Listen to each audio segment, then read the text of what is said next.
Hey friends, it's Rob here, and we're doing another weekly workshop. And this week, we're actually going to cover two different topics. I'm going to break it up into two discussions because the timing is right, and we're going to talk about love because Valentine's Day is coming up, and I guess it's obligatory that we talk about love, and it coincides with this month's blog post, which just went live this past weekend.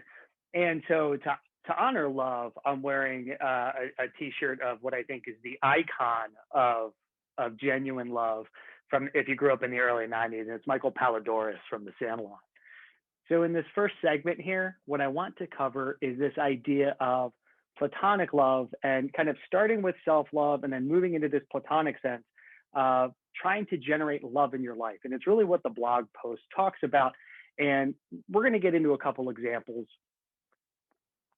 So I'd like to share a tool with you that I use in order to replenish my love reserve or that feeling of love. So for me, each morning I go through a sensory check-in where I take inventory of kind of what's my mental state, what's my emotional state, what's my physical state, and then how do I feel in my spirit and in my intuition. And oftentimes when I'm doing that emotional check-in or that spirit check-in, I get some feedback about love. And occasionally I'll get that feedback that's, wow, you're really lacking love today. It's something, if there's like a deficiency where I need some more of it. And so that kind of feels like a natural question of, well, how does one get love? And the short answer is we put it out in the universe. And so I'll explain that in a model that's really common. So if we think about it, there's this thought on happiness and love. And I'll say it's from a Buddhist concept or context because that's where I first learned of it. And it's imagine a candle all by itself, right? And that candle has a little bit of light on it. So we'll draw the little flame. And so that, well, you can't really see that. So let's give that some depth, right? Color in the flame. So that one candle is my little sense of love. And if I'm feeling that there is a deficiency in my life about love, it's that there might be a little bit of light surrounding me that my love is throwing off in my life, but everything else is dark, right? So everything else is just pitch black. So if I'm feeling that there's not enough love in my life, it's not that this candle isn't bright enough. It's that I'm not receiving the light from the other parts. And so a way to generate additional love is to actually use my flame to then light others. And so there's two analogies I'm going to mix here. The first one is this candle analogy, and then the second one is really the practical piece, which is the idea of what I call throwing love stones.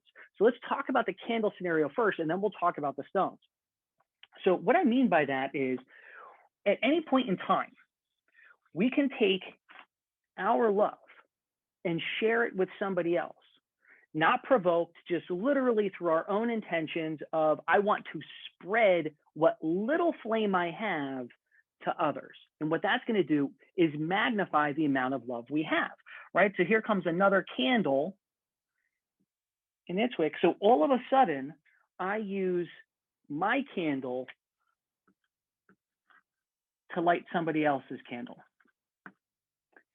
And now, when I think about the darkness that's around me, it's getting less because now I've got two candles essentially throwing off light, right? So now I'm actually getting more, I'm exposed to more love in my environment. So that's the concept. And so how does that actually work from a tool perspective? And now I'll share with you what I do and what I discuss in the blog this month. So when we think about this idea of spreading something, we've got to think about, well, how does it begin, right? What do I do first? So for me, when I wake up in the morning and I realize there's a deficiency going on, the first thing I think about is I need to share what little sense of love I have with somebody else. And the key for this is it can't be, I live with my older son. I can't just be with my son. I can't call my mom. I can't talk to my best friend to do it because those are my natural sources of love, right? So they're already in my life. What I'm feeling is I need to take my flame and put it as far away from me as possible, because then the light it generates starts to light those outer edges and starts to come to me this way. And so the analogy I use is the idea of throwing a stone into a pond. We can say throwing stones at people we love, which I guess is technically correct, but this analogy works. It's a little less. You can keep all your teeth if you just throw it into a pond. So here's what happens. So here's the analogy, right? So here I am, and I'm not feeling particularly good in the morning, right? There I am, and I'm not feeling good. So if I feel like, look, your little love meter is kind of small, Rob. That's a small little heart in there. How are we going to amplify that? So throwing a love stone is this idea of finding somebody in my network, usually toward the outer edges of somebody I haven't talked to in a while, somebody that I don't have routine communication with. And it's really sitting down and giving some thoughtful consideration about what I really love about that person, about their existence, how their presence makes my life richer and more fulfilling. And then I sit down and I express my feelings to them. And what I do is, I'll sit down with my wonderful little smartphone, right? The device that we all now live on, and you're probably watching this on, and I will either send them, a text.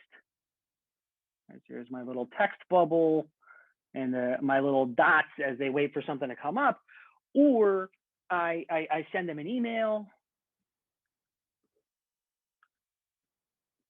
or I just actually call, because that's what phones do. You can actually call somebody, and so I use that opportunity to send a message. And effectively, what I'm doing is I am throwing a stone.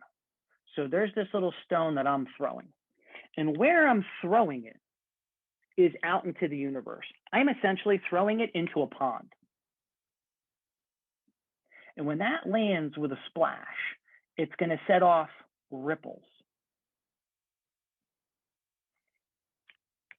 That one little expression of love is going to light the candle for the other person. And that's going to generate more light in their circle. That becomes the ripples. That then affects the people around them. Now, it might make its way back to me. The ripples might go all the way back to the bank, and I feel it. But it might not. It might just go out there and light up their community. But what it's doing is it's putting light out into the universe that indirectly is going to make its way back to me. And so just that simple act of me lighting another candle off of my flame, or throwing a love stone into the pond, is going to send out, it's essentially going to radiate love out into the universe. That is what makes it lighter around my candle. My candle doesn't need to be stronger. I just need to get the flame out there. And it's not setting the world on fire. It's literally these little plunks, these little darts of love that then make their way back to them. And it's just literally expressing gratitude for someone. It's acknowledging them, letting them know they're seen and that they're heard and that they're valued. And that's the kind of love that replenishes our own source, our own well, to continue on. So when we think about, while February might be considered a month of love as one of the things that's considered, it doesn't necessarily need to be, the Michael Palladores romantic love where you're just completely smitten. It is simply just the love of life and the love for one another and feeling connected. And so if you're choosing to light someone else's candle off of yours, or you just want to throw a stone at a loved one with the intent of having love ripple back, that feel free to use that tool. I use it on a regular basis of just scrolling through the phone, pick someone I haven't talked to in a while, and just letting them know I see you, I hear you, I love you, and I wish you the best. So with that, take care, friends.